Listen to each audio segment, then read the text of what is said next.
uNkulunkulu akakulonde kubusisa igama kuPastor Nick. Channel yenye Flick iqinisekisa ukuthi wenza ukubalekela, subscribe, like le video le. Bese ke uyanikela ku channel. Unganikela ngokuthi ubheke le video iziphele ama-ads ongawajumpi. 2 unganikela ukuthi ke ube member uthathe membership ke uya ukhokhe imali engango 10 rand kuya ku 30 rand kuyaphezulu, uyazikhethela. 3 kune account number ongayisebenzisa ukunikela ngalokho okuvela othandweni. Siyabonga. Inamba yami isebenze kuphela ukungifonela ongangi-WhatsApp. 99.9% abantu baya ngi-WhatsApp okuyinto embi ezonto mina nalo umuntu osuke engi-WhatsApp asixabane bese engithatha kabi.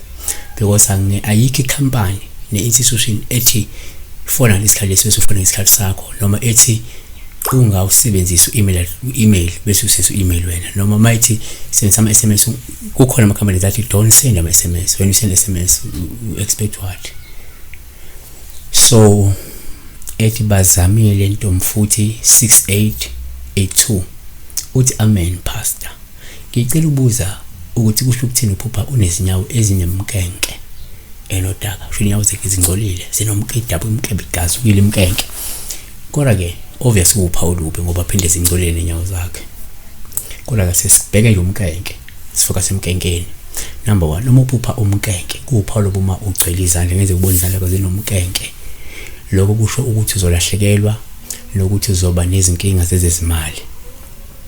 Noma njengamanje umuntu onenkinga zezezimali. 2 kuyenzeka futhi umphupha umkenke kube upha olubi uma ugcwele ithendeke, ngoba umkenke uqala phe ithendeni isensitive. Lokho kusho insokolo noma uzungu lwababi okumele uliqaphele, nokuthi mhlawumbe ungase ulahlekelwe noma ube yize leze umsebenzi wakhe kakhulukazi uma zingcolile futhi lezi inyawo. 3 empeleni uma uphupha futhi umkenke kupha olubi uma ugcwele ithende zakho. Lokho kusho ukuthi ungazinakekeli kwakho kuzokubangela ukugula nezinkinga zezempilo noma ke zobudlelwane. Futhi ngenzeka kukhona ubudedengo nabo lokungayinakekeli okungenza bese kubulidela ukuthi ugcine usunenkinga empilweni wena noma ebudlelwaneni bakho. 4 kuyenzeka futhi umkenke kube uphawu olubi uma ugcwele lezi ithende zakho. Lungakhomba isikhathi esibi sokululazeka, ukuhlambalazeka, ukuphoxeka noma ke sobuhlungu bokwaliwa nokunqatshwa. Yabo? 5 ngenzeka futhi uphupha la umkenke ube uphawu luhle kwabanye uma ugcweleke lezi ithende. Lungayisho impilo enhle futhi ende nokuchuma akufananwa. Abanye abantu kuba kusho nje impilo ende nenhle futhi enokuchuma phakathi.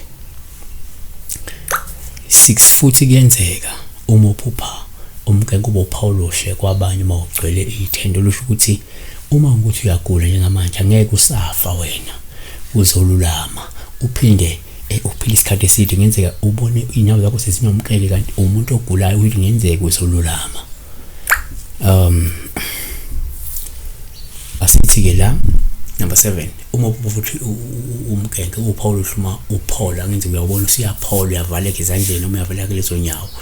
Lokho kusho ukuthi umsebenzi wakho uzolunga futhi uzokwazi mhlawumbe ukuvala into eyihlazo, uphinde uvuselele isithunzi sakho mhlawumbe nasemkhakheni wakho wezothando uphinde kulunge noma kulunge into ethinta ke umkhakha wezezimali. Kodwa kuwuphawu luhle kakhulu uma uphola umkenke. Umkenke yini? Ama cracks lawa avulekayo